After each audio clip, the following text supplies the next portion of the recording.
50% de evaluación continua y el 50% de la ponderación de la nota final es un examen presencial, ¿no? La modalidad, si no me equivoco, es semipresencial. Entonces, vamos a tratar de que la materia se desarrolle fácil, eh, que se desenvuelva prácticamente con la mayor practicidad posible y que la evaluación continua se pueda desarrollar en función de los objetivos planteados que van a estar cargados ahí en el Moodle, ¿no? Vamos a desarrollar los temas de atajados, bibliografía de presas, es decir, presas de tierra, presas de enrocado, presas de gravedad, de repente tocar algunos aspectos importantes de presas en arco. En general, la materia concierne a el contenido analítico de presas, ¿no? Todo su desarrollo, todos los estudios que se requieren para el diseño de presas, ¿no? Eh, También tienen que considerar que como prerequisitos de la materia se deben tener conocimientos de hidrología, ¿no? El estudio hidrológico es muy importante para determinar las ofertas de agua que tienen para la presa.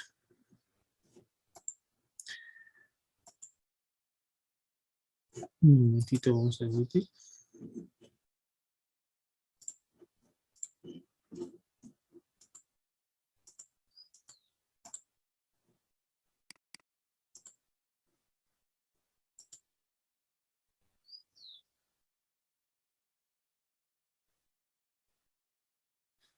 Dentro del tema número 1 tenemos atajados, que lo vamos a desarrollar el día de hoy. El tema 2 concierne a la regulación de agua.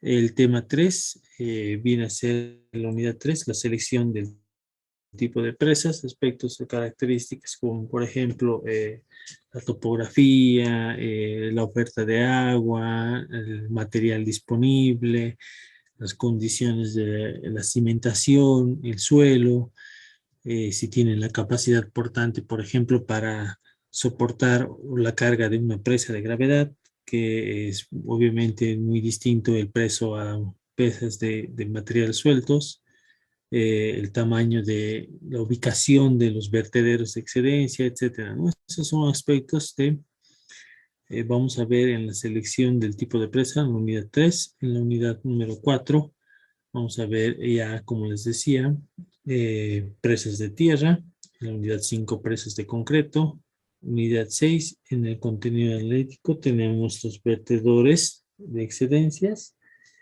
que son aspectos de su dimensionamiento más que todo, ¿no? Y la obra de toma en la unidad 7, ¿no? Pero vamos a añadir ahí dentro de las presas de tierra, en las presas en la unidad número 4, vamos a poner o generalizar para presas de materiales sueltos, que vienen a ser presas de enrocado y presas de materiales sueltos, ¿no? De arcillas. El día de hoy, como les decía, vamos a desarrollar el tema número 1, que viene a ser atajados, ¿no? Como ustedes saben, este tema son presas muy pequeñas, son depósitos pequeños que se lo realizan dependiendo, aprovechando la superficie del terreno, la topografía, eh, que las capacidades de almacenamiento son mínimas debido a su economía o su practicidad, se emplean o se utilizan este tipo de obras, ¿no? Dentro de la bibliografía que se les ha proporcionado, que se les va a cargar en el sistema, tenemos estos dos textos para resaltar. Es este texto guía, Atajados, su diseño y construcción, eh, de, de, que es el texto base para el desarrollo del de este tema y del proyecto, bueno, no, el práctico de atajados. Y este es un resumen de este archivo o este documento en PDF. Es un resumen de, la, de los cálculos que se deben realizar o de las fórmulas como un formulario para desarrollar los cálculos de atajados, ¿no? Como podemos ver, este texto tiene aspectos como la ubicación, la topografía, el volumen, característicos o los rangos entre los cuales se puede diseñar atajados, las pendientes, el tipo de suelo, etcétera, ¿no? Son aspectos que se deben considerar para proyectar un diseño de atajados, ¿no? ¿Qué es un atajado?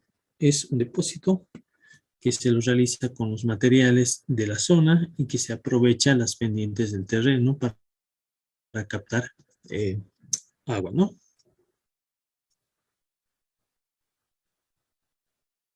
Vamos a tener dentro de los aspectos importantes la ubicación, que dentro de la ubicación nosotros debemos considerar la topografía, ¿ya? Este aspecto de la topografía es muy importante puesto que va a determinar el lugar de emplazamiento del atajado. Obviamente tiene que estar en la parte baja o media de una mini cuenca o una cuenca muy pequeña. O tiene que tener pendientes entre el 4 y el 15%.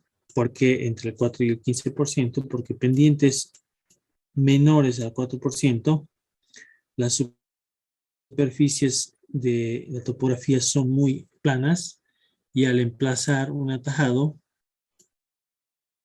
el movimiento de tierra que se realiza para eh, la conformación de los terraplenes viene a ser mucho mayor, ¿no? Es decir, que al tener pendientes menores del 4%, este movimiento de tierras en superficies planas, prácticamente planas, es mucho más caro, ¿no? Incrementa el presupuesto de la implementación del proyecto, entonces no es posible su, su ejecución, ¿no? Y pendientes mayores al 15%, si vemos un perfil, el atajado, el terraplén, de la misma manera, se tiene que excavar cierta parte y, bueno, como está esta pendiente muy inclinada, mayores al 15%, lo que provocan es que las aguas superficiales puedan, por la velocidad y la inercia que tengan, pueden llegar a provocar el desbordamiento del talud, del terraplén, aguas abajo, ¿no? Entonces, por mayores de seguridad, no se recomiendan que las pendientes sean mayores al 15%. Es uno de los aspectos importantes a considerar, la topografía, por esos dos aspectos que se tienen.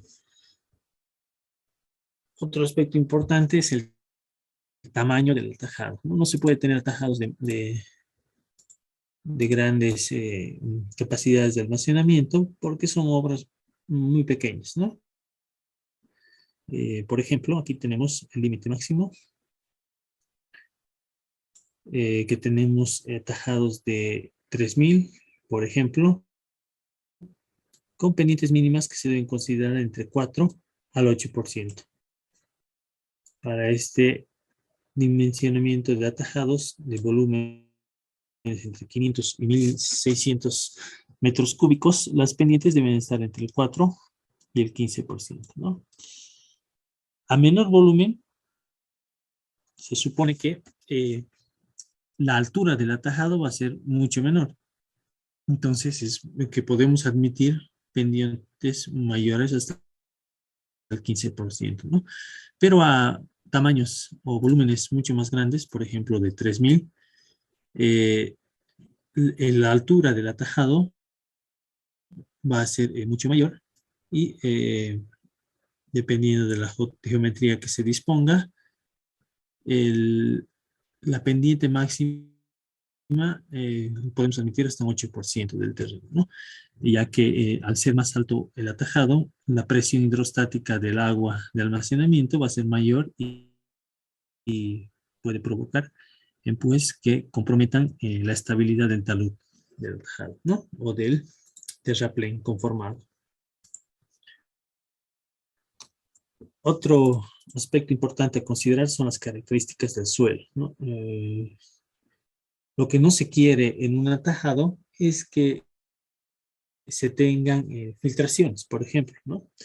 No se debe considerar en lo posible, bueno, en lo posible, eh, en terrenos que sean impermeables. Obviamente no hay ningún material que sea totalmente impermeable, ¿no? Ni siquiera el hormigón es totalmente impermeable. No existen en la naturaleza materiales totalmente impermeables.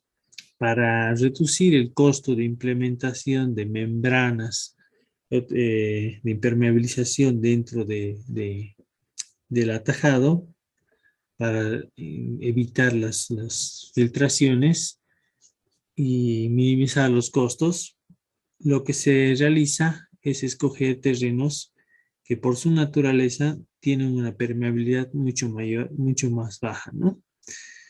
Dentro de la granulometría que se puede realizar a este tipo de suelos, podemos recomendar que tenga esta distribución dentro de su granulometría, ¿no? Que el porcentaje de arena sea menor al 50%, que el porcentaje de limo sea menor al 40% y el porcentaje de arcilla sea mayor al 30%. Entonces, con este tipo de suelos, podríamos estar reduciendo la permeabilidad o las pérdidas de agua por infiltración que tiene el atajado, ¿no? Vamos a ver que dentro del balance hídrico vamos a poner en una balanza las ofertas de agua, el volumen de agua que tengo disponible y las pérdidas de agua, ¿no? Existen pérdidas por evaporación y pérdidas por infiltración. Si yo reduzco la cantidad de agua que se está infiltrando, es decir, preveo materiales para la base del atajado, para la cara interior de los taludes de los terraplenes y para la base del atajado materiales impermeables y para toda la conformación de los terraplenes, entonces estaría garantizando una permeabilidad baja, ¿no? Esta es una distribución recomendable que viene a conformar dentro el triángulo de textura de los suelos, ¿no? Si ustedes han podido desarrollar la clasificación de este tipo de suelos, pendientes mayores al 50%, perdón, porcentajes mayores al 50% de arcilla, mayores al 40% de limo. Vamos a tener mayormente, a ver, un momentito, vamos a borrar. Tenemos aquí menores al 50% de arena, menores al 40% del limo y mayores al 30% de arcilla, ¿no? Si, por ejemplo, clasificamos ese material o esas características, sabemos que la arena es muy permeable, entonces si tenemos menores al 50%, es decir, que si estamos por estos materiales, y menores al 40% de limo, nos encontramos por aquí más o menos, menores al 40% y mayores al 50% de arcilla, vamos a tener que estos materiales, podríamos decir hasta el franco arcilloso o la arcilla, este material es el adecuado. Ustedes saben que la arcilla tiene cualidades de baja permeabilidad. Entonces, conformar los terraplenes y la base del atajado con arcilla, estaríamos reduciendo las pérdidas por infiltración, ¿no?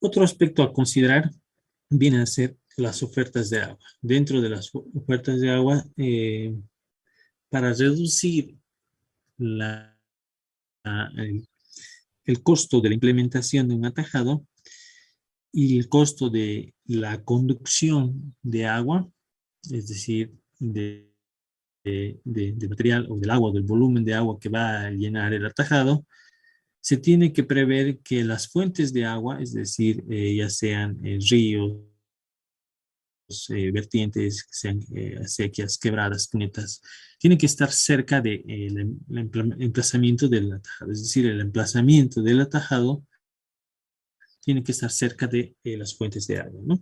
Estas fuentes de agua pueden ser, como ya he nombrado, puede ser cualquier río, puede ser cualquier obra de toma que se capte de un río cercano, de una quebrada, de una vertiente, etcétera.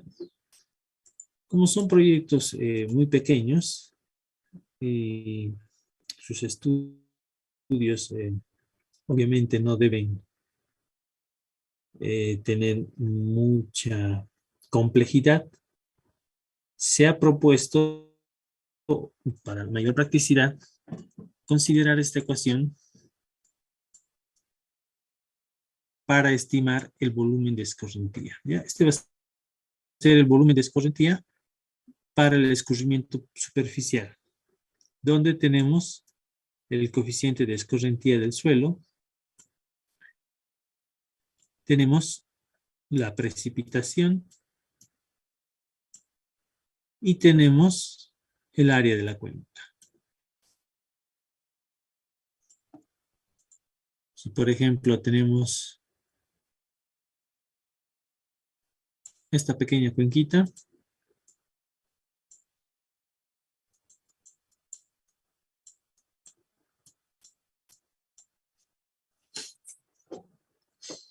vamos a tener que el coeficiente de escorrentía de repente puede tener un solo coeficiente de escorrentía o puede tener, por ejemplo, dos. Vamos a suponer que tiene separado por dos secciones. En esta parte alta va a tener un coeficiente de escorrentía 1 y aquí un coeficiente de escorrentía 2, ¿no? En este caso se va a determinar el coeficiente de escorrentía ponderado, ¿no? Va a ser igual al coeficiente de escorrentía 1 por el área 1 más el coeficiente de escorrentía 2 por el área 2 dividido entre el área total de esta cuenta. Ya, este va a ser el coeficiente de escorrentía ponderado. Multiplicado por las precipitaciones. Este vendría a ser el equivalente al método racional para la determinación de volúmenes, ¿no?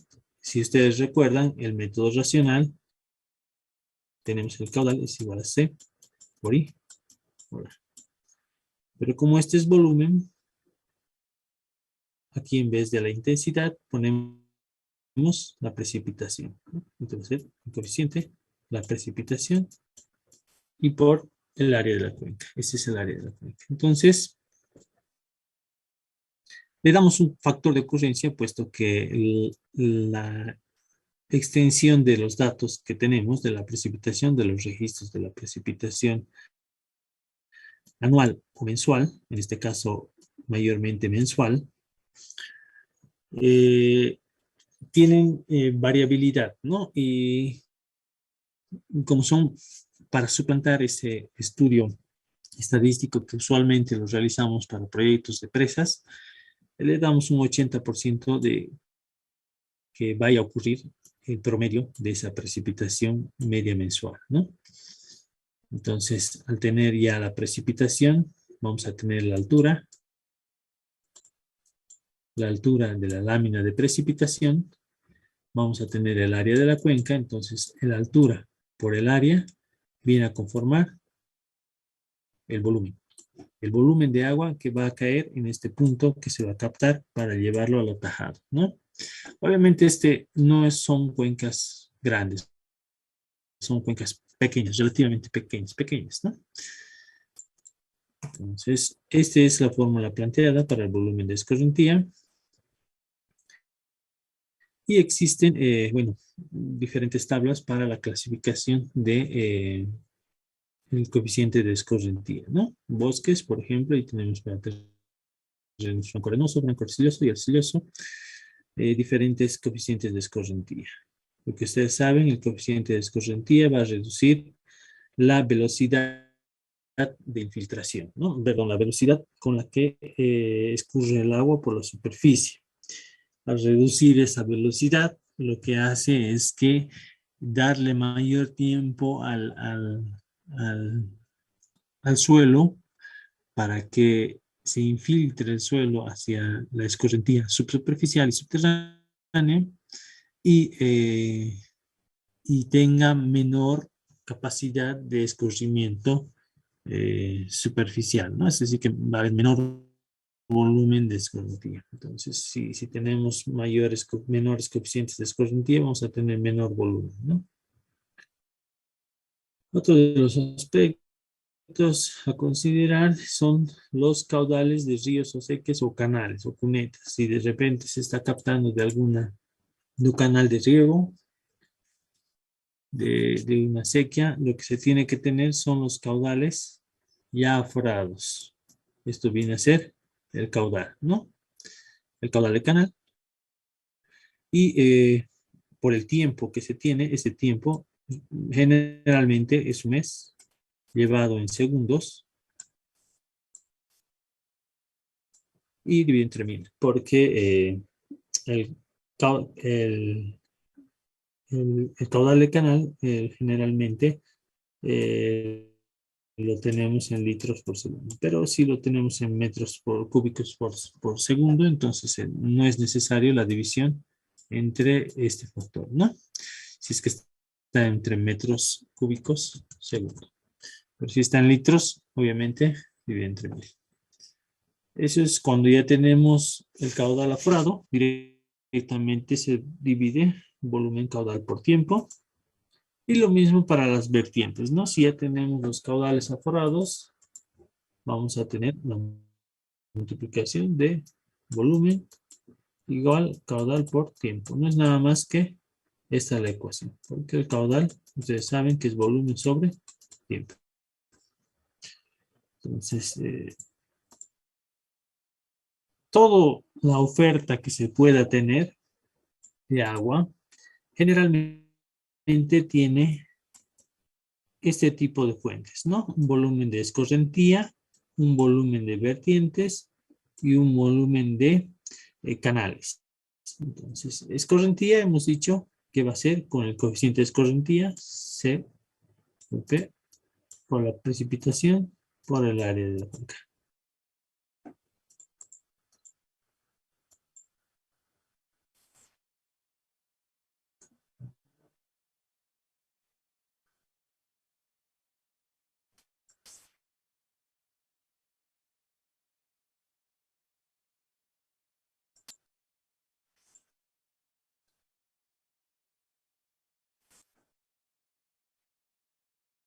¿Qué pasa?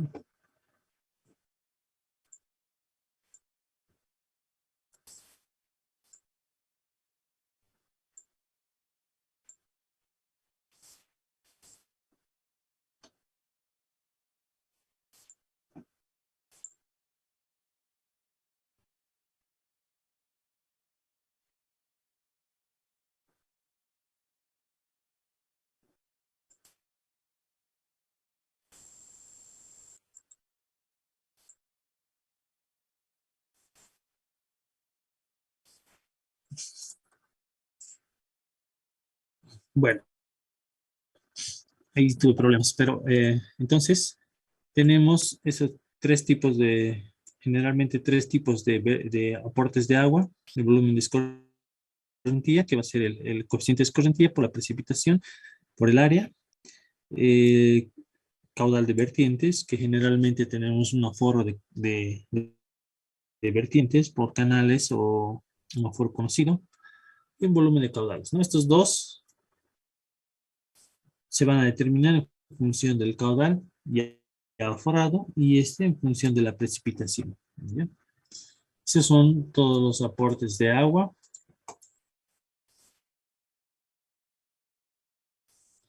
Ahora tenemos que determinar para qué se va a utilizar el agua, ¿no?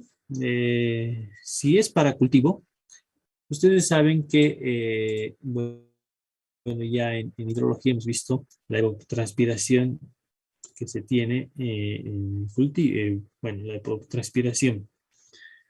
Esa evapotranspiración de diferentes zonas, ya pueden calcular a diferente por el método de Hargreaves, de Pinan, etcétera, ¿no? Eh, Esta evapotranspiración se la afecta por un coeficiente de cultivo, el coeficiente de cultivo, y se obtiene la evapotranspiración de cultivo. Esa evapotranspiración de cultivo, ¿para qué me sirve? Para determinar el volumen que necesita el cultivo, por ejemplo, mensualmente, ¿no? Si esa evapotranspiración de cultivo está en milímetros, entonces yo puedo determinar lo que necesita. Si tenemos, por ejemplo, esta parcela y, por ejemplo, tengo que es el cultivo maíz, el maíz va a tener este coeficiente de cultivo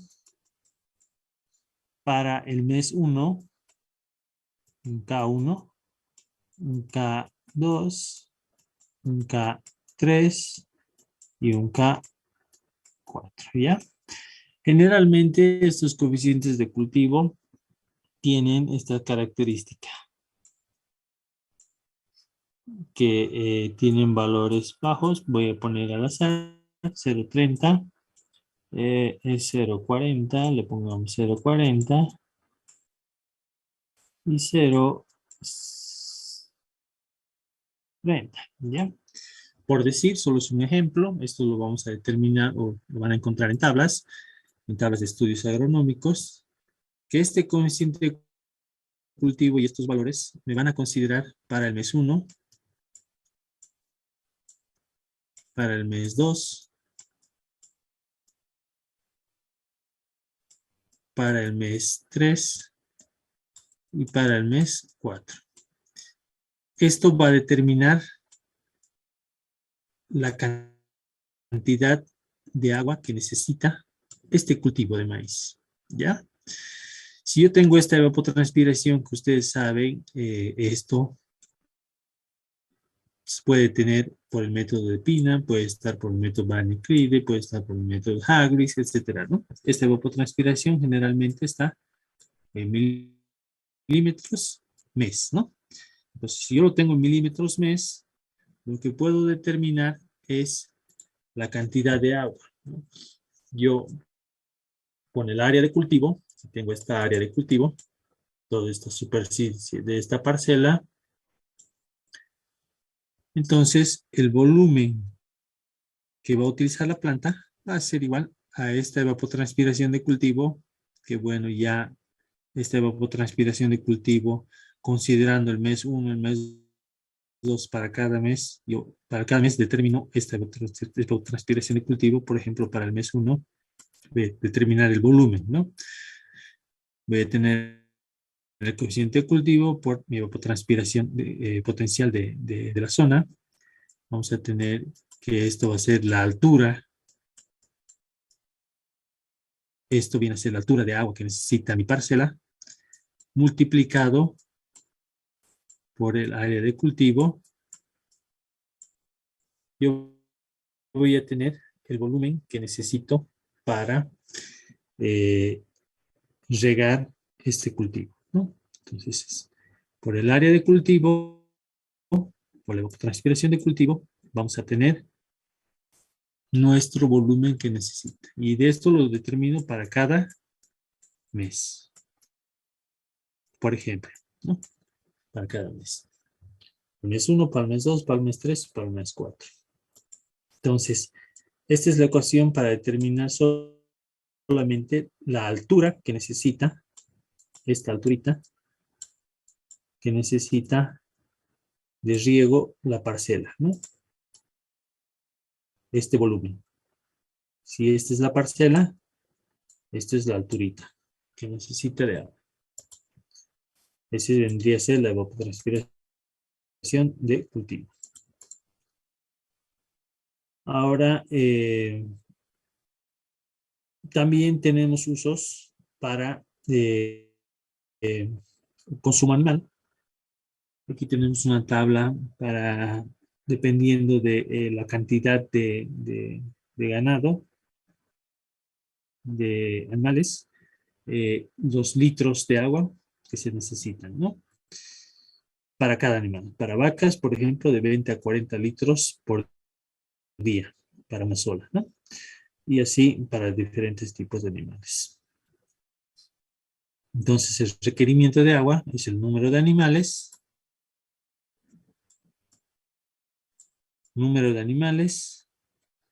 este coeficiente determinado por tablas, el tiempo que va a ser un mes, y dividido entre 1000 porque esta tabla está en litros segundo, ¿no?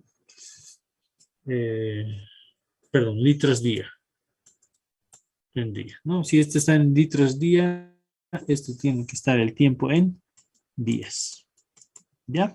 En días. Entonces, con eso determinamos el volumen para el consumo animal. Para uso doméstico, de la misma manera, se le da una cantidad de consumo diario de litros por persona y se determina con el número de usuarios, ¿no? Aquí tenemos una tabla donde nos aconseja considerar para adultos 50 litros por día y niños 40 litros por día. Yéndonos a las pérdidas que se tiene en el atajado, vamos a tener las pérdidas por evaporación, que según la ecuación vamos a tener que el volumen de evaporación va a ser igual a la altura evaporada por el área del espejo del atajado, ¿no?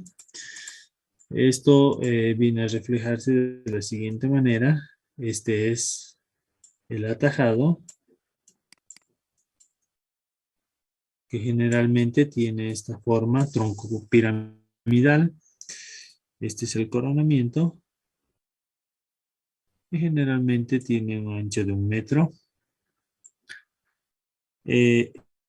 Esta área del espejo, bueno, no está hasta el coronamiento, pero vamos a suponer que está hasta el coronamiento. Esta área del espejo que tenemos aquí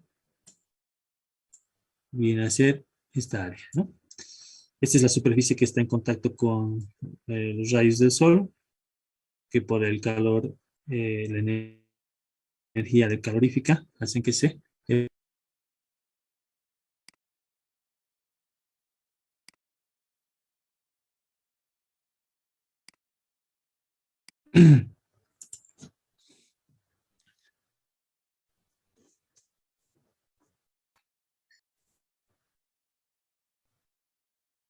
Bueno, como les mencionaba, este es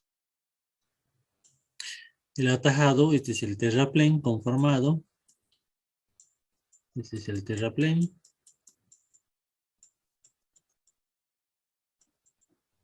Vamos a tener un cierto volumen, un área superficial que está contacto con los rayos ultravioletas. Y la radiación solar es la que va a provocar la evaporación de esa radiación solar. Y se va a evaporar cierta cantidad de volumen, ¿no? Esta área que está en contacto con la radiación solar, esta área del espejo, viene a ser esta área de la fórmula, ¿no?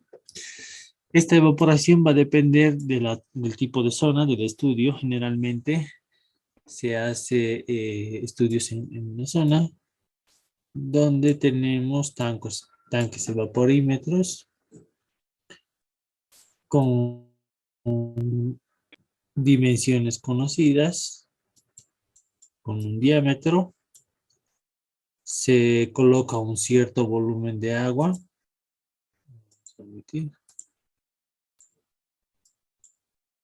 Se coloca hasta un cierto volumen de agua, una cierta altura. Eh, este diámetro, con este diámetro vamos a tener el área del tanque vaporímetro, determinado un cierto determinado tiempo, por ejemplo, al día siguiente se realiza la medición de la altura de agua. Esta pérdida de altura viene a considerar una pérdida por evaporación en un determinado tiempo, ¿no? Esto va a estar en milímetros, para nuestro caso, milímetros mes, y multiplicado por el área del espejo, la altura por el área, tenemos nuestro volumen de evaporación en, por ejemplo, milímetros mes, ¿no? Y se puede llevar, obviamente, a metros cúbicos para mayor comodidad. Entonces, esa es la ecuación para la pérdida por evaporación, que viene a conformar la pérdida que tiene el tanque o el volumen de almacenamiento en un determinado tiempo. Otra de las pérdidas son las pérdidas por infiltración, que esta pérdida por infiltración vamos a tener en función de, ya no del espejo, sino más bien de el, el área de la base, y tendría que ser también el área del interior de los terraplenes, ¿no? Por ejemplo, tenemos, este es el atajado, este es su terraplén,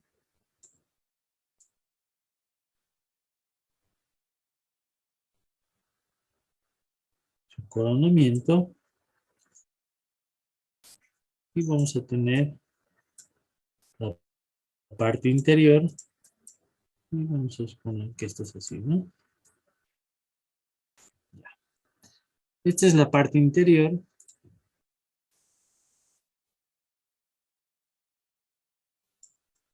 La parte interior del terraplén, y esta es la parte interior del terraplén, y esta es la base, ¿ya? Esta es la base.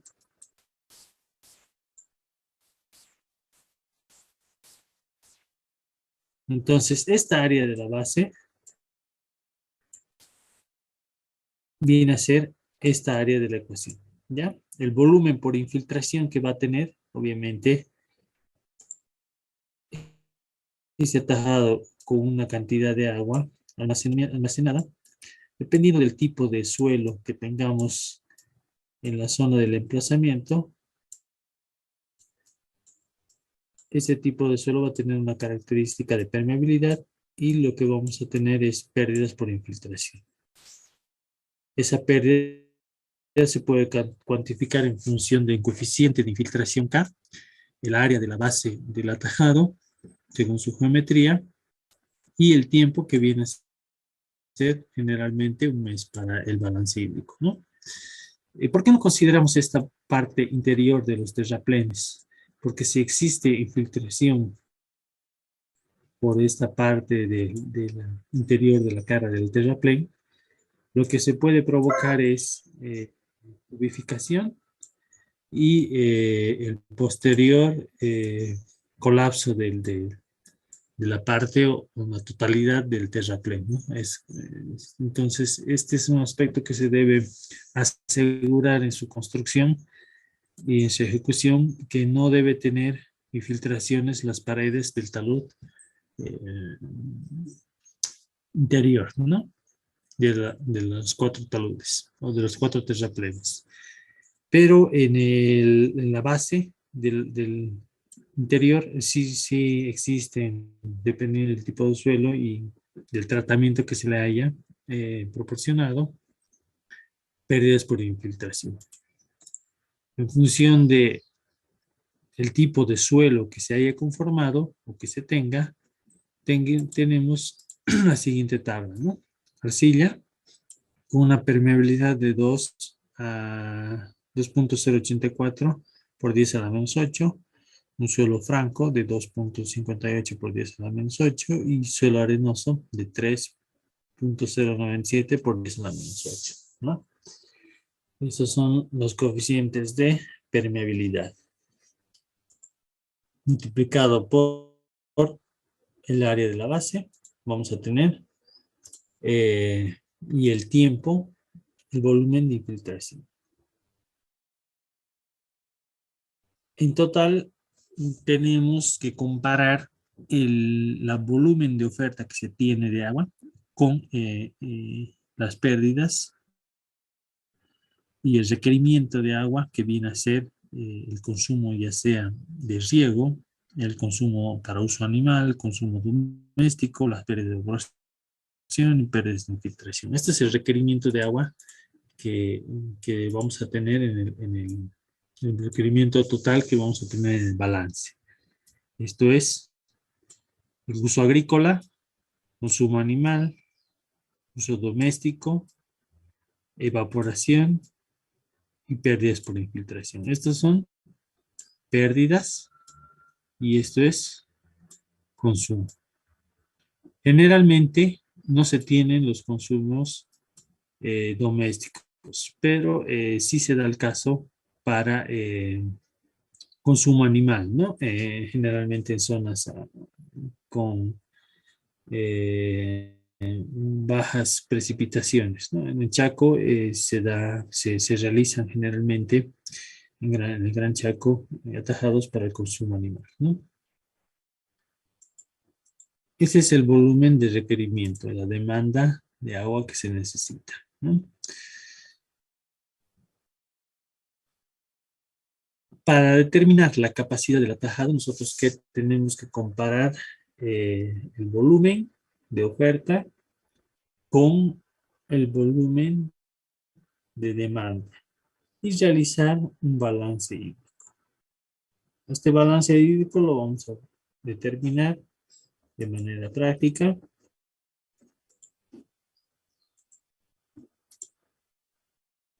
Y vamos a tener un ejemplo, ¿no?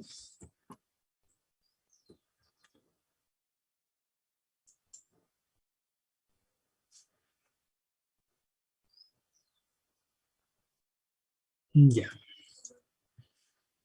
Este es un ejemplo de la planilla del balance hídrico, ¿ya? Primero vamos a tener como datos, obviamente, todos los días del mes, ¿no? Las precipitaciones medias mensuales que se estudian o que se realizan en un estudio hidrológico. Estas son precipitaciones medias mensuales. En este caso, la precipitación de ocurrencia. Esta precipitación de ocurrencia, como hemos determinado ahí en la fórmula, esta precipitación de ocurrencia, estaba en función de un coeficiente de, de ocurrencia, ¿no? En este caso, era el coeficiente de ocurrencia por la precipitación mensual, ¿no? Este coeficiente de ocurrencia en el texto nos mencionaban 0.80, pero en este caso he puesto 0.75, pero podemos mantener en 0.80, ¿ya? Entonces, esa multiplicación va a ser la precipitación mensual, media mensual, por el coeficiente de ocurrencia. Pueden fijarse aquí, es la ocurrencia 0.80 por la precipitación. Esto es la precipitación media mensual que se cuenta en las estaciones, ¿no? Cercanas. Entonces, este viene a ser coeficiente por precipitación. Esta es la precipitación efectiva, ¿ya? ¿A qué se refiere con precipitación efectiva? que podemos añadir o no este tipo de consideraciones en función del criterio del hidrólogo. Eh, en la bibliografía les he proporcionado este documento, es un extracto de una sección de un documento en lo que menciona eh, eh, las mismas tablas, las mismas ecuaciones, y añade también, según recomendaciones de PRONAF, ciertos coeficientes de escorrentía o fórmulas para la determinación de coeficientes de escorrentía para escorrentía superficial, donde tenemos aquí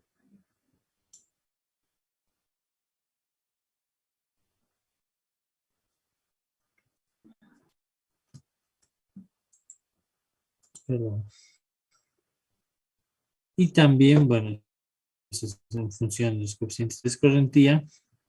Y también tenemos la cantidad o la precipitación efectiva, el criterio de precipitación efectiva. En función de criterios del PRONAF, la precipitación efectiva se define como la proporción de agua retenida en la capa radicular con relación a la cantidad de lluvia caída, ¿no? Ustedes saben que la precipitación, la cantidad de agua que cae en la superficie del terreno, cierta cantidad se infiltra. Si este es un terreno, la precipitación que cae, cierta cantidad escurre por la superficie y una parte de ella se infiltra hacia las capas más profundas y otra pasa por el escurrimiento subsuperficial. Bueno, pues lo que nos interesa para determinar el volumen de escurrimiento superficial viene a ser esta parte que escurre por sobre el terreno, ¿no? ¿Cómo lo determinamos? Con la cantidad de precipitación efectiva. Lo que provoca este escurrimiento superficial viene a ser la precipitación efectiva.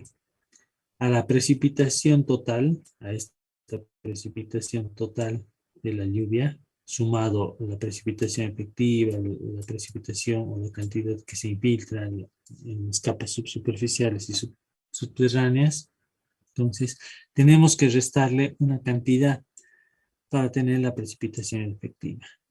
La propuesta que tenemos en la bibliografía es que para el altiplano la precipitación efectiva sea la precipitación media mensual, menos 12 por 0,70, esta es la ocurrencia. Para valles, la precipitación efectiva va a ser la precipitación media, menos 15 por 0,75. Y para el Chaco, la precipitación efectiva va a ser igual a la precipitación media, menos 20 por 0,80. ¿No? Esto viene a ser casi como la ocurrencia. Y aquí, esta cantidad que estamos restando, menos 15, menos 12, menos 20, viene a ser la alta precipitación. ¿Qué quiere decir? Por ejemplo, el día de hoy tenemos una precipitación registrada en la estación de no sé, póngale 18 milímetros, ¿ya? Para el día de hoy, para el día 10 de enero de 2022. Esa precipitación de 18 milímetros, parte de ella se va a infiltrar. Entonces, como estamos en los valles, lo que dice es que esos 18 milímetros le restemos 15.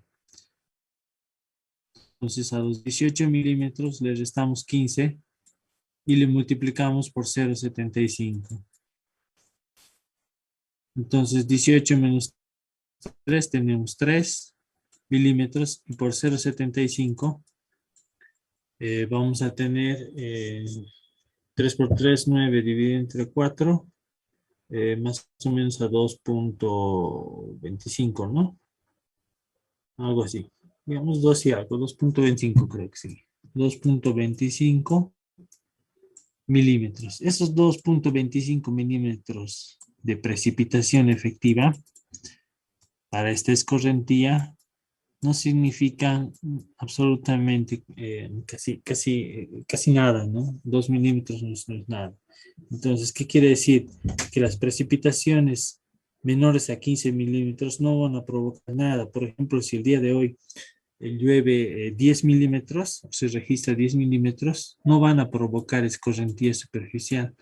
Esos 10 milímetros, dependiendo de las características del suelo, por ejemplo, la cantidad de contenido inicial de humedad, si el suelo está seco, por así decir, eh, este, el contenido de humedad es mínimo, entonces esos 15 milímetros que supuestamente llueven totalmente se infiltran, ¿no? Y no tenemos precipitación, escorrentía ni precipitación efectiva, que es la que va a provocar escorrentía. Entonces, esa es una idea para considerar, una idea importante para que no cuantifiquemos volúmenes que supuestamente no se provocan, ¿no? ¿Ya? Este es un resumen. Tienen que considerar también el contenido de humedad inicial y todo un estudio que es muy complejo. Entonces, como el atajado son obras sumamente sencillas, se propone estas ecuaciones para la cuantificación de el volumen de oferta de agua, ¿no? Por eso aquí tenemos la precipitación efectiva. Esa precipitación efectiva puede fijarse en la fórmula, está con la precipitación media menos 15 por 0,75, que es según la zona de valles, ¿no? Esta es la ecuación. Es, bueno, ocurrencias, pero lo podemos poner como puede ser la ocurrencia, ¿no? Lo dejamos ahí.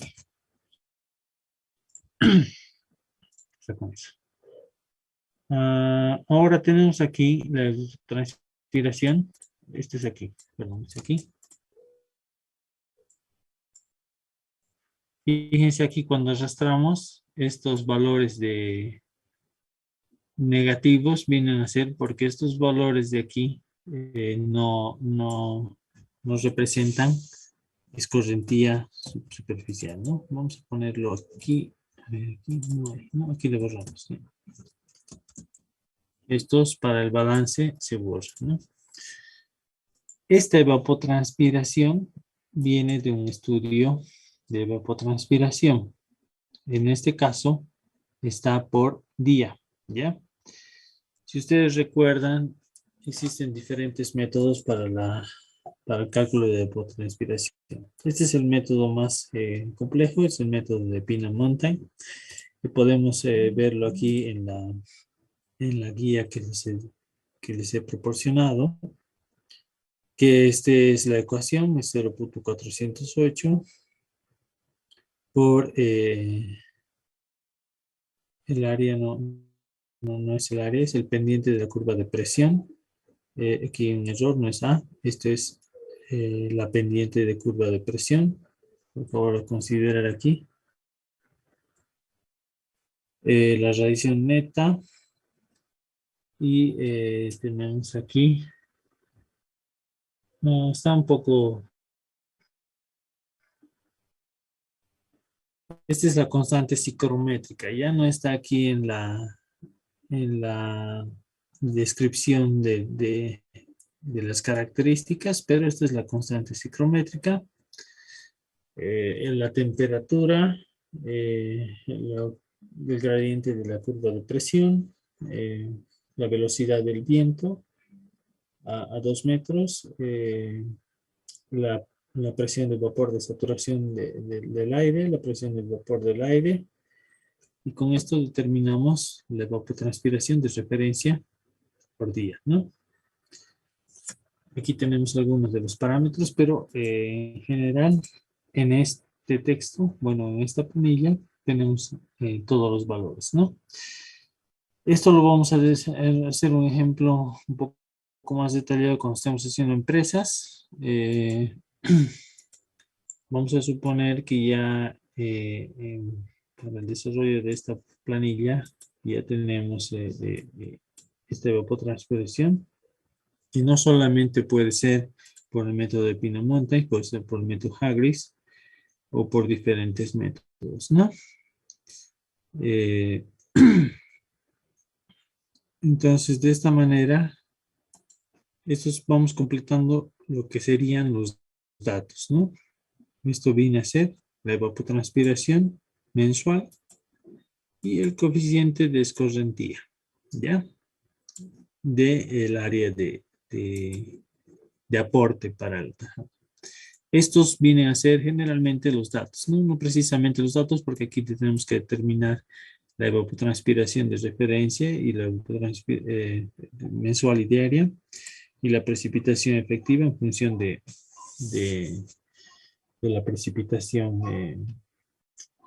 media mensual, ¿no? ¿Tienen alguna duda hasta este punto para empezar a desarrollar la planilla? ¿Tienen la palabra?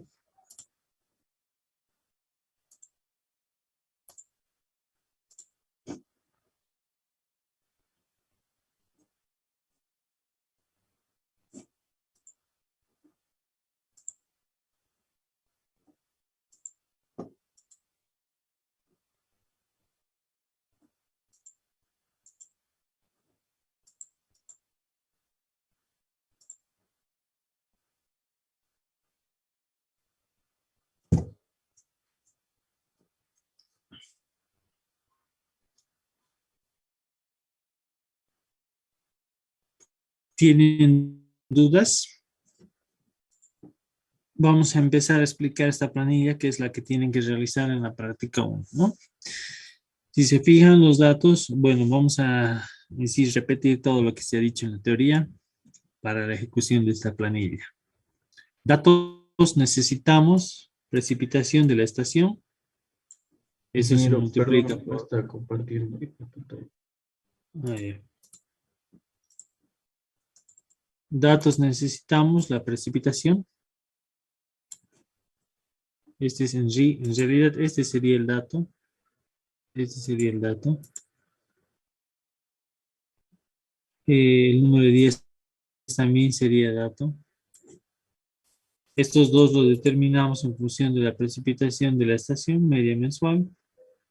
Evapotranspiración de referencia la vamos a determinar en función de parámetros como qué, como la radiación solar, como la temperatura máxima, mínima mensual, la temperatura media, eh, con la velocidad del viento, vamos a determinar para el método de Pino-Mountain la evapotranspiración de referencia en minutos día, ¿no? Lo multiplicamos por el número de días y tenemos la evapotranspiración media, perdón, mensual. Coeficiente de escorrentía, que también sería dato, ¿no? Estos son datos. Con estos datos vamos a hacer un balance hídrico para determinar con esta planilla el volumen que va a tener el atajado. Es sumamente sencillo para determinar. Entonces empezamos con la oferta de agua. En esta clasificación del cuadro tenemos la oferta de agua que vamos a suponer si estamos con caudales de vertiente, ¿no? En este caso, caudales de quebradas, de vertientes que se van a tener. Esto lo hemos puesto en función del número de días y el caudal que se tiene. Ustedes recuerdan que para una vertiente, la ecuación, vamos a abrir nuestro archivo,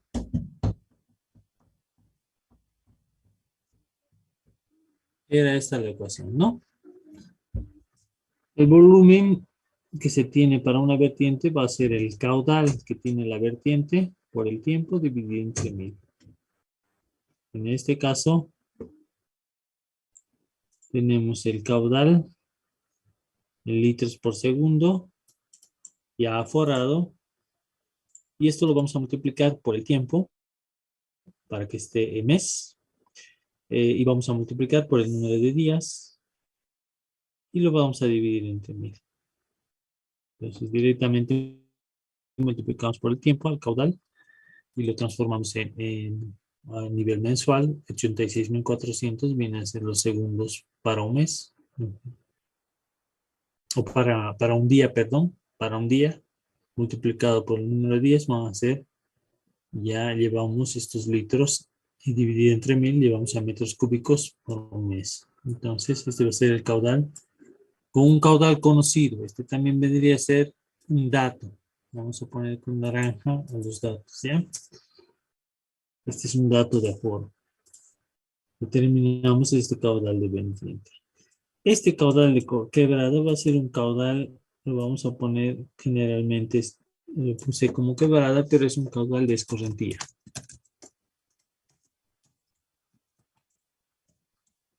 Es un caudal de escorrentía, ¿ya?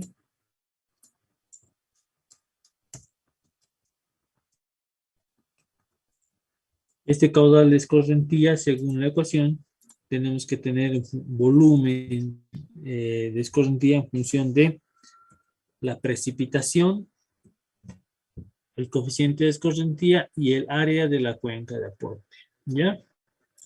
Este coeficiente de caudal de escorrentía, vamos a ver, está en caudales mínimos.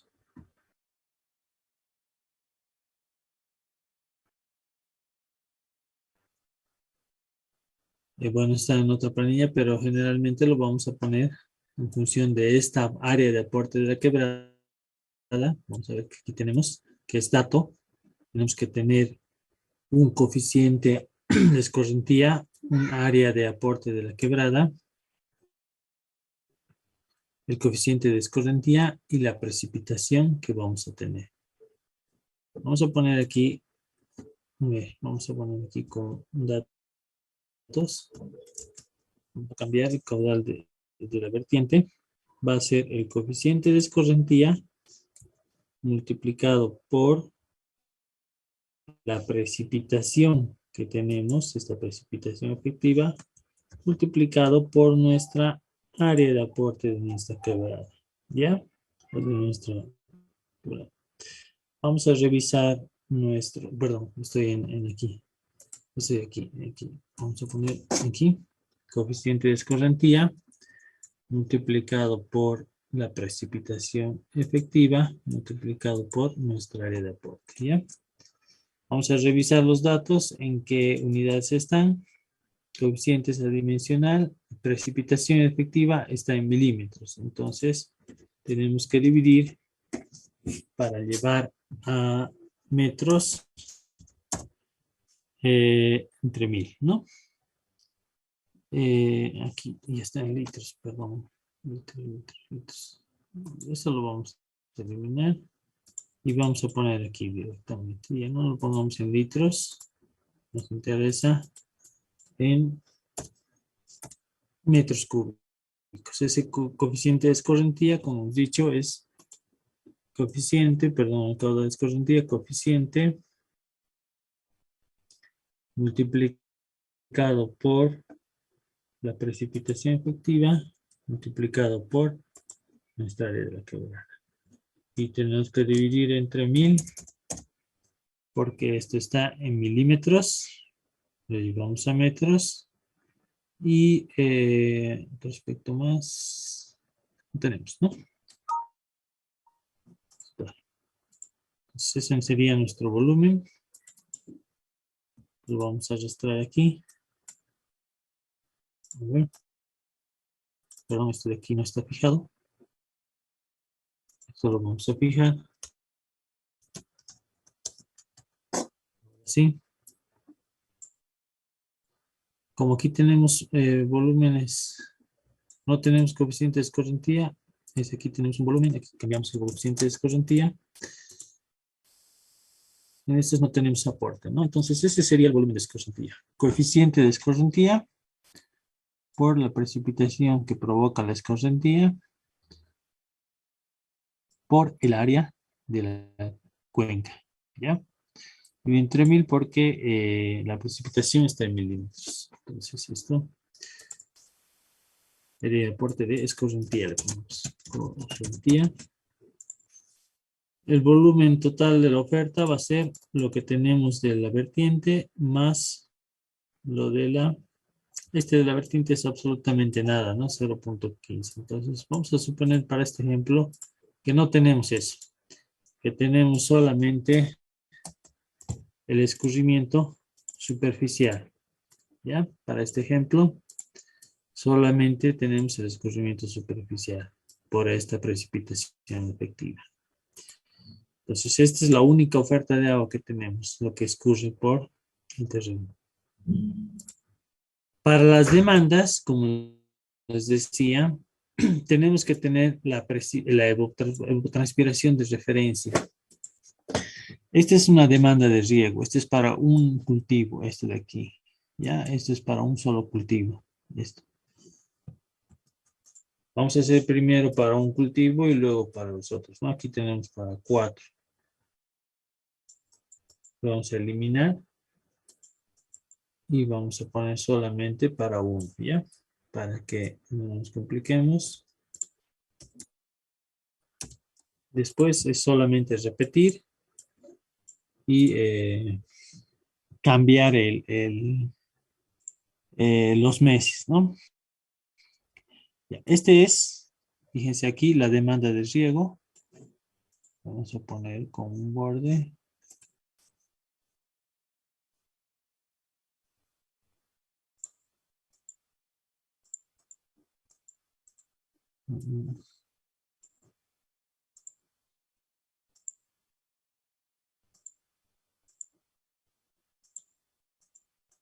Ya, esa es la demanda de riego. Esta evapotranspiración yo la coloco o la he determinado en función de el método que vaya a utilizar, Hargreaves, Brina, Montague, etcétera, en función de la temperatura máxima, mínima, radiación solar, velocidad del viento, etcétera, ¿no? Este vendría a ser el dato que tenemos aquí, la evapotranspiración de referencia, que está en la precipitación mensual, ¿no? Esa evapotranspiración de referencia mensual, que este es dato, ¿ya? Lo vamos a poner aquí como está, con amarillo. Este coeficiente de cultivo se determina de tablas, este también es un dato, ¿ya? Este coeficiente de cultivo es un dato. Lo ponemos en función de cuándo inicia la siembra. La siembra, por ejemplo, está aquí en diciembre. Lo ponemos con 0,24, inicia la siembra. 0,74 el segundo mes, tercer mes, cuarto mes. Mes 1, mes 2, mes 3, mes 4. Eso les voy a pasar la bibliografía de la FAO que tenemos para diferentes tipos de cultivo en función de la cantidad de meses y en función del cultivo, los coeficientes de cultivo. Esto lo ordenamos. Por ejemplo, si va a empezar en diciembre, lo pongo ahí. Diciembre, enero, febrero, marzo. Si empieza, por ejemplo, en abril, pongan aquí, mes 1, coeficiente de cultivo 0,24, 0,74, 1,02, 0,48. Este es el coeficiente de cultivo. Con este coeficiente de cultivo yo determino la, la evapotranspiración de cultivo. Vamos a poner aquí, perdón, esta evapotranspiración de cultivo para que sea más detallado. Ya está la de cultivo, que va a ser igual a esta evapotranspiración que he determinado para la zona multiplicado por el coeficiente de cultivo. Entonces, los repito ahí. Los meses que no tiene, obviamente, no hay cultivo. ¿No ven? Y no tenemos cultivo. Entonces, multiplico evapotranspiración referencial por coeficiente de cultivo. Esta es la que voy a necesitar. Ah, está aquí abajo ya, ¿no? Estaba aquí abajo. Perdón, estaba aquí abajo. Elimina. Entonces, esa es la evapotranspiración de cultivo. El área de cultivo es la cantidad de la superficie de la parcela que tiene, ¿no? Por ejemplo, para la papa aquí hemos puesto 2,45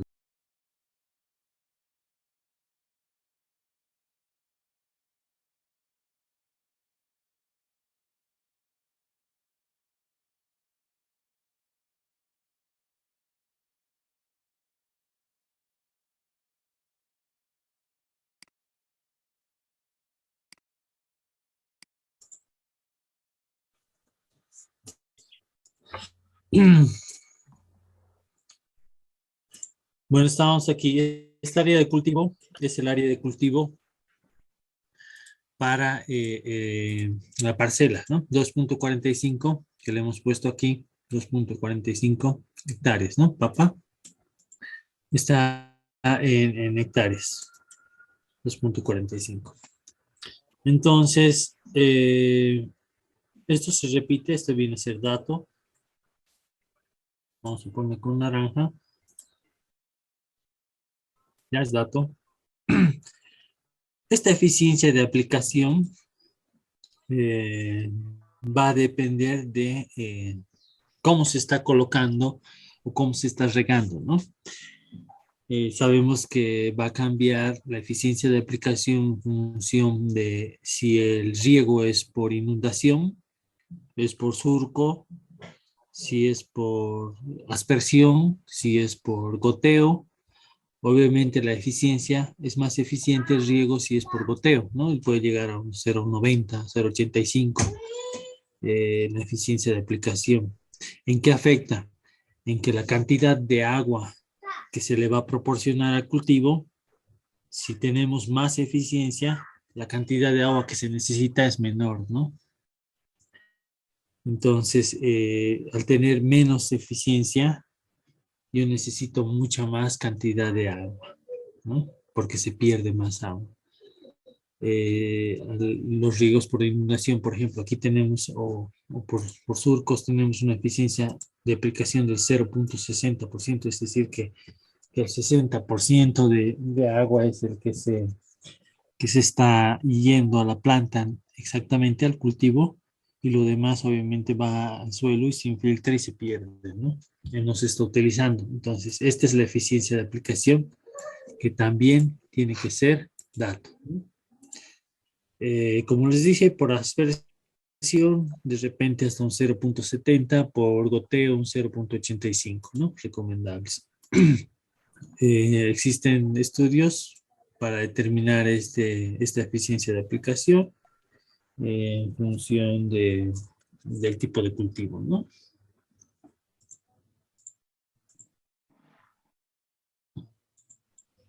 El volumen de requerimiento para el cultivo va a estar en función de la cantidad de agua, ¿ya? Esto lo determinamos. ¿Cómo lo determinamos? Con el área de cultivo. Tenemos el área de cultivo. Este volumen de requerimiento va a ser igual, vamos a poner su volumen de requerimiento va a ser igual al área de cultivo, a esta área de cultivo, multiplicado por la evapotranspiración de cultivo. ¿Ya? Esta es la parcela, este es el área de la parcela, multiplicado por la altura de agua que necesita el cultivo. Y ese va a ser el volumen de requerimiento. Entonces, este volumen de requerimiento, si se fijan, es la multiplicación del área de cultivo por el área de cultivo por transferencia de cultivo. ¿Ya? 10 es para la conversión de metros cúbicos a hectáreas. Entonces, con esto transformamos, si lo hacemos, en volumen de requerimiento. Este volumen de requerimiento es el total. Ahora tenemos que afectarlo por este requerimiento efectivo, como les dije, depende de la eficiencia de aplicación. Miren, para este mes de aquí, me sale un volumen de requerimiento de 1532, que es la multiplicación de 62 por 2.45 por 10, de 1532 metros cúbicos que necesito, pero el requerimiento efectivo va a ser afectado por la eficiencia de aplicación. Es decir, que se utiliza el 60%, entonces yo tengo que dividir entre el 60% para saber cuánto voy a tener que almacenar para utilizar, para que vaya a la planta, ¿no? Entonces es una pérdida. Entonces, este volumen de requerimiento, solo se fija en esta parte. El requerimiento lo divido entre la eficiencia y voy a tener el volumen de requerimiento efectivo. ¿Ya? Entonces necesito más agua para almacenar porque la estoy derrochando según la eficiencia de aplicación. Es por eso que ahora se opta por tener riego por aspersión o por goteo para incrementar la eficiencia de aplicación. Si esta eficiencia sube a un 0,85, por ejemplo, fíjense, ya no necesito 2000, necesito 1800 solamente, ¿no? Fijándonos solamente aquí. Esto es lo que necesita el cultivo para este mes de enero. Si yo cambio la eficiencia a 0,60, ya no es 1800, sino es 2500 lo que necesito almacenar para que a la planta directamente le llegue 1500. Es porque se pierde por la aplicación que le estamos dando, ¿no? El tipo de aplicación. Entonces, con eso utilizamos determinamos el volumen de requerimiento efectivo. Ahora, según la teoría dice que en los meses que llueve existe un volumen cubierto por lluvias, digamos, tenemos aquí en la parcela, si esta es la parcela, si esta es nuestra parcela,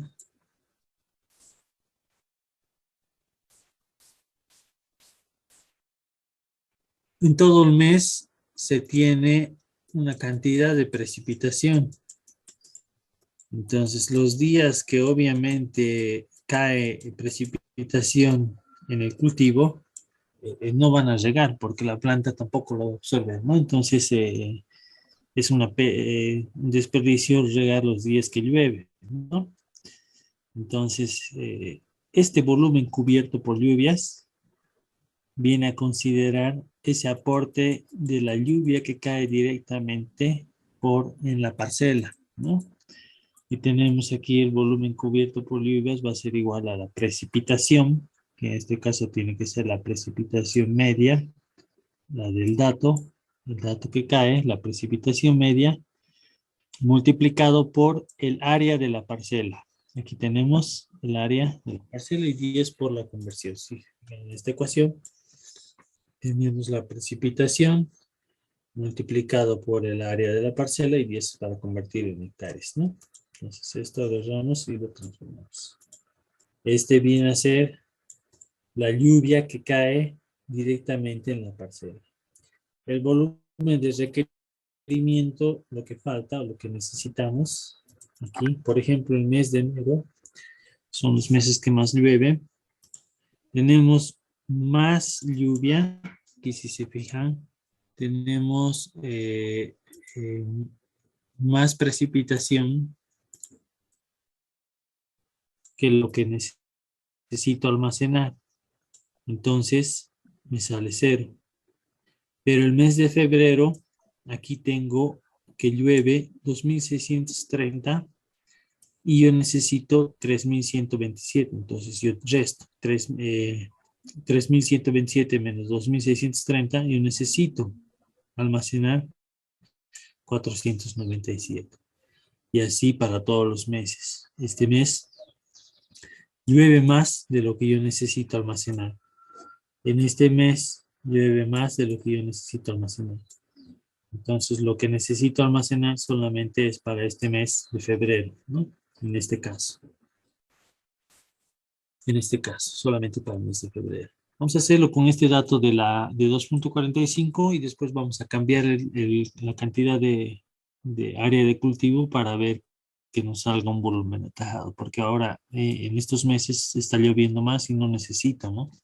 Generalmente los atajados se necesitan para hacer 2 tipos de cosechas al mes, ¿no? En 2 tiempos. Generalmente se utilizan para el tiempo, para cosechar cuando no llueve, ¿no?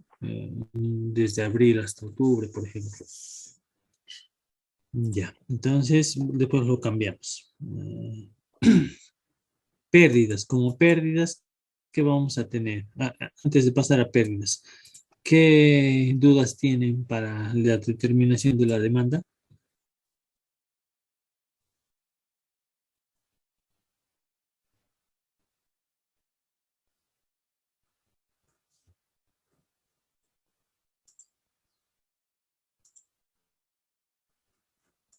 ¿Qué dudas tienen?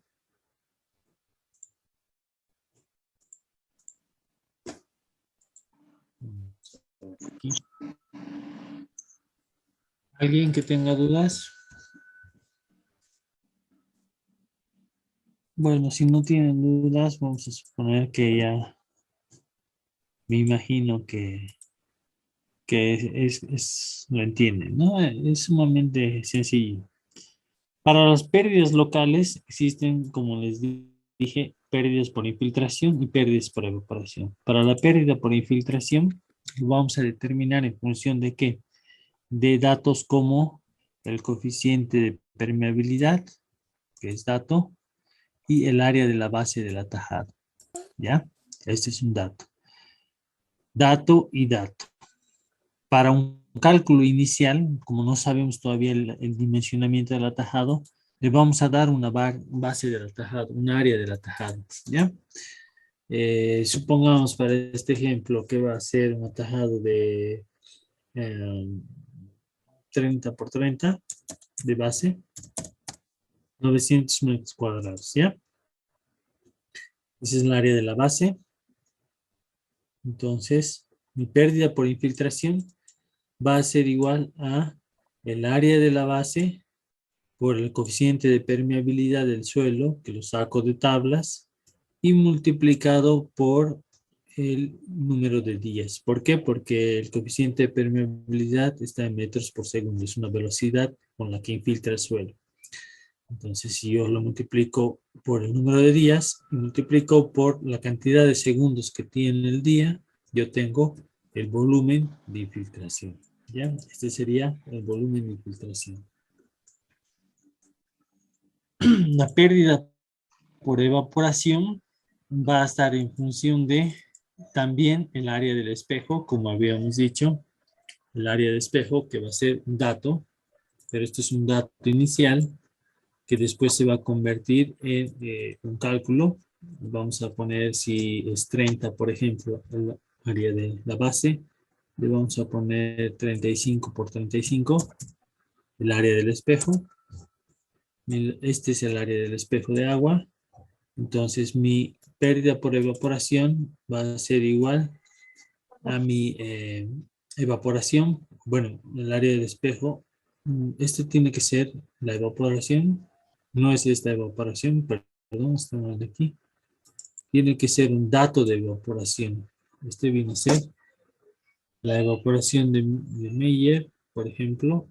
Vamos a poner aquí, evaporación. Esta es la evaporación. Esta evaporación tiene que ser dato.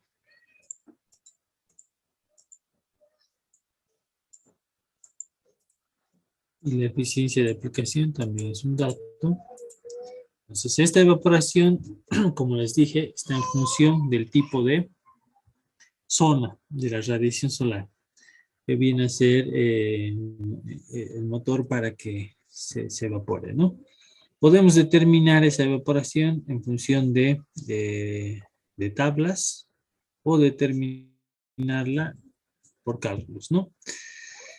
Que viene en función del área del espejo de agua. Una vez que se determina, se suman las pérdidas. Vamos a tener la infiltración y la evaporación. Y el volumen de demanda total lo vamos a tener en función de la suma de las pérdidas con lo que necesitamos almacenar para regar. ¿Ya? Si solamente los usos para arriba. Entonces sumamos todo esto y comparamos con la oferta total. La oferta total viene a ser el volumen de escorrentía, ¿no? En nuestro ejemplo, no tenemos ninguna vertiente. Entonces, si es mayor la oferta que la demanda, no tenemos déficit. No tenemos déficit y aquí en algunos meses tenemos déficit, ¿no? Pero en este caso, bueno, aquí no necesitábamos en este cultivo este valor. A ver, aquí, sí, aquí pérdidas, son pérdidas. Y nuestro volumen de atajados nos sale 800, ¿no? Esta sería la suma de todos los déficits vendría a ser el volumen del atajado. Para esta cantidad de cultivo y esa oferta de agua, este viene a ser nuestro déficit. Pero si nos damos cuenta, en este caso, si la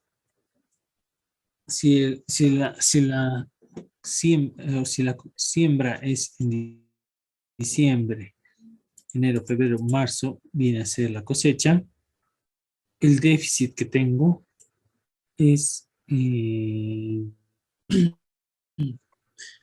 una parte del año que no tengo, no necesito, entonces no necesito el atajado para este caso, ¿no? ¿Qué pasa si es que vamos a cambiar y vamos a empezar a poner aquí, ¿no? ¿Qué pasa si esa misma cantidad de cultivo lo utilizamos o queremos utilizar para cuando o hacemos otro tipo de cultivo, ¿no? Si aumentamos otro tipo de cultivo, ya, si sabemos que no necesitamos déficit para sembrar esto porque lo cubre lo cubre las lluvias, entonces vamos a incrementar otro tipo de cultivo, ¿ya? Como estaba la planilla inicial, vamos a copiar esto, ya no va a ser papa, vamos a hacer por ejemplo, que sea, bueno, no sé, arveja, ¿ya? Y le vamos a poner, no sé, arveja, maíz, ¿ya?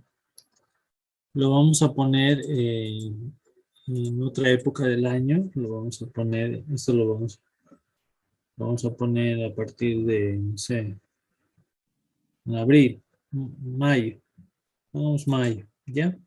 Los meses que no tenemos demanda, vamos a poner el coeficiente de cultivo, vamos a considerar 0,30, 0,60, 0,80, no, 1,09 y 0,50. ¿Ya? Estos yo los estoy asumiendo, pero como les digo, en el documento que les voy a proporcionar de la FAO, lo vamos a determinar por tablas, ¿no? Es mejor que lo tomen en función del estudio agronómico que se tenga para la zona. ¿Bien? Entonces, si tenemos el cultivo 2, cultivo 1, la transpiración de cultivo es el mismo cálculo que va a ser igual se movió aquí la fórmula, que va a ser igual a la evapotranspiración del mes multiplicado por el día de el número de meses de días. No, a ver. Evapotranspiración de cultivo, que tiene que ser evapotranspiración o coeficiente de cultivo, perdón. Coeficiente de cultivo está bien por la evapotranspiración del mes. Ahí está.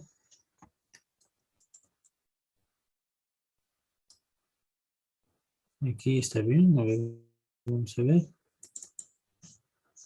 Está bien. Evapotranspiración por coeficiente de cultivo. Aquí.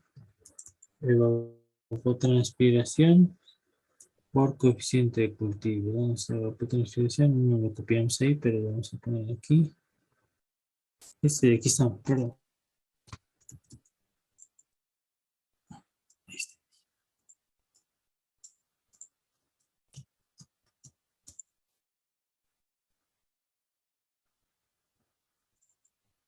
Este es este. ¿Ya? Este es. Ya lo tenemos, ¿ya? Aquí lo vamos a quitar la forma. Eso es una condición para ver si cuando no tenemos este coeficiente de cultivo en el mes, que lo he añadido, pero Es para hacerlo más fácil que no parezcan números, ¿no? Pero de manera práctica vamos a poner que es el coeficiente de cultivo por la evapotranspiración referencial del mes. Entonces, esta es la altura que necesita de agua el cultivo. Por el área de cultivo, ahora ya vamos a poner que es arveja, vamos a poner, no, maíz, perdón. Maíz. Tenemos 1.10. La eficiencia de aplicación es la misma, mismo tipo de cultivo. El volumen de requerimiento, vamos a multiplicar el coeficiente de transpiración de cultivo por el área de la parcela. Aquí vamos a tener el volumen de requerimiento efectivo. El volumen cubierto por lluvias va a estar en función de la precipitación. Esto se movió, la precipitación mensual multiplicado por el área de cultivo. ¿Dónde está el área de cultivo? Uno dice, está bien, área de cultivo. Ahí, esto es lo que llueve. Si se fijan aquí, lo que necesitamos almacenar es más que de lo que llueve. Para estos meses son los que se ha creado el atajado, ¿no? Aquí necesitamos almacenar más que de lo que llueve. Entonces aquí nos va a determinar el volumen del atajado. Después, el requerimiento faltante va a ser la diferencia entre lo que se requiere y lo que llueve sobre la parcela y el total. El total vamos a sumar que va a ser el cultivo de la papa más el requerimiento para el maíz. Sumamos todo y aquí aparecen requerimientos, ¿no? Entonces, en estos meses, obviamente, como hay cultivo ahora, vamos a tener déficit. Entonces, incrementa el volumen de atajado, ¿no? Si se fijan, si implementamos 1 hectárea, solamente 1 hectárea, .10 de maíz, tenemos un volumen de 5.400 metros cúbicos del atajado, ¿no? Que según las recomendaciones de la bibliografía, nos dicen que hasta 3.000 por la economía que se tiene y para garantizar la estabilidad del talón, ¿no? Pero también se puede, dependiendo de la topografía y el terreno que se tenga, se podría implementar, ¿no?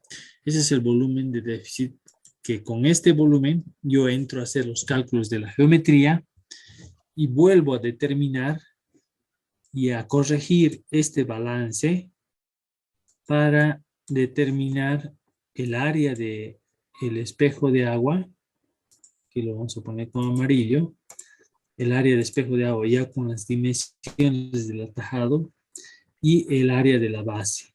Con estos dos datos corregidos, porque aquí estoy predimensionando, con estos dos datos corregidos van a cambiar las pérdidas por infiltración y evaporación y obviamente va a cambiar. Entonces viene a ser un proceso iterativo, ¿no? ¿Tienen alguna duda sobre el cálculo de balance?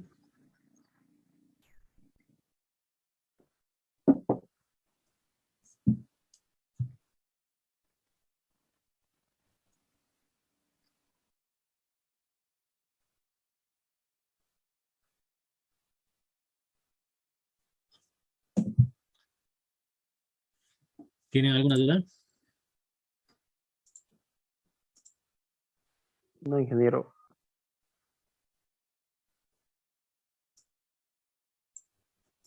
Bueno, entonces hasta aquí vamos a ver el día de hoy. Eh, vamos a ver, bueno, van a disculpar la desprolijidad porque el día de ayer recién se me confirmó la materia. Inicialmente yo tenía la programado en el sistema la materia de hidráulica 1 para cursos de verano. Por la cantidad de estudiantes creo que se llegó a cerrar. Y el día de ayer, bueno, a mediados de la semana me se me avisó para dictar esta materia, las otras dos, y que se iba a confirmar hasta el día lunes, ¿no? Hasta el día de hoy. El día de ayer se me confirmó la apertura de la materia. Bueno, con eso de que no hay estudiantes, se abre, se cierra, dependiendo de los requerimientos que ustedes así lo necesitan. Depende de sus requerimientos, se abren estas materias, ¿no? Entonces, es por eso que el día de hoy hubo algunos problemas de disponibilidad, ¿no? Entonces, el día de mañana vamos a continuar con tal vez algunas dudas de esto. Es necesario que lo revisen. Vamos a ya fijar si es que el día de hoy existen algún incremento de estudiantes. No sé si se cerraron ya las inscripciones. Eh, Culminaría con la cantidad de estudiantes y definiría los porcentajes de la evaluación continua, darle los lineamientos ya cuando todos mañana estén presentes, en caso de que exista, como les digo, incremento de inscritos, los lineamientos para esta materia, la cantidad de prácticos, cómo va a ser su evaluación y proseguimos con el tema número 2, ¿no? Que este es un tema sencillo, el tema número 1, que se reduce solamente a esta planilla, datos previos de la hidrología y de la potranspiración de referencia y el dimensionamiento geométrico que viene a ser de la tajada, ¿no? ¿Alguna consulta?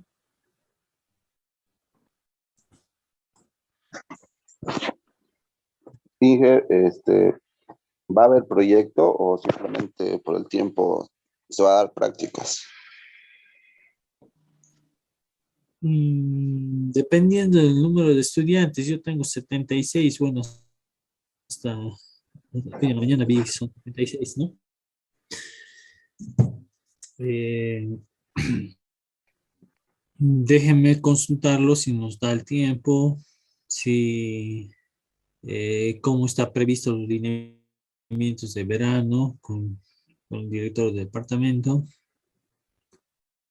Si está confirmado las 5 semanas, porque aún no me han confirmado si son 5 semanas. Creo que se ha propuesto recién que sean 5 semanas, pero están para una respuesta, están esperando una respuesta. Entonces, todavía no tengo el tiempo definido y no podría darles yo así un calendario y un cronograma fijo porque estoy a la espera de la confirmación del tiempo total que va a durar este curso de verano, ¿no?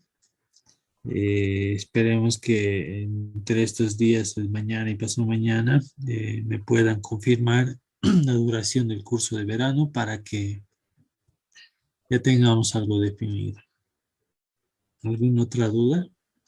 Inge, buen día. Buen día. Inge, en caso de mañana sumarse más compañeros y todo eso, ¿no habría la posibilidad de charlar con usted y modificar el horario de clases en otro horario donde todos puedan? ¿Y qué para la Ah, noche será que se puede, Inge? bueno, ese es el horario que me Eh, fijaron a mí.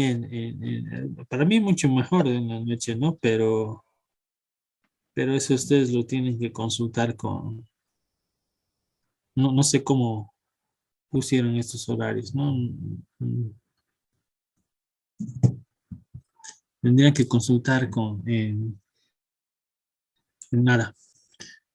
A mí no me consultaron absolutamente nada, ¿no? Son horarios totalmente incómodos para mí, ¿no? Pero Inge, bueno, pero internamente no podemos modificar nosotros. Sí, Inge, internamente nomás nosotros lo movamos el Claro, horario. Inge, internamente con los estudiantes nomás, Inge, porque ahí es más fácil que cambiar un horario del sistema. voy a consultar voy a consultar con la licenciada y si no existiera ningún problema, entonces les aviso el día de mañana, ¿ya? Inge, lo que pasa es, pues, consultando en una, todo eso, nos va a pedir, por decir, de todos los compañeros, si están de acuerdo o no están de acuerdo, por uno que esté en desacuerdo, yo no se va a poder, nos dijo una vez un año que hemos tratado de hacer cambiar. Pero mejor no dijo nadie esa vez que mejor internamente con docente y estudiante nos dijo si podíamos hacer el cambio. Claro, eso voy a preguntar yo, si es que se puede, y también tengo que consultarles a ustedes de la misma manera, si es que uno no puede y está en el sistema, bueno, no podría perjudicarlo, ¿no? Parece es que, además que todavía no todos están, creo, en la reunión, ¿no? Son 76 y hoy día tenemos 50 y algo, ¿no? 61, bueno, esperemos que mañana ingrese.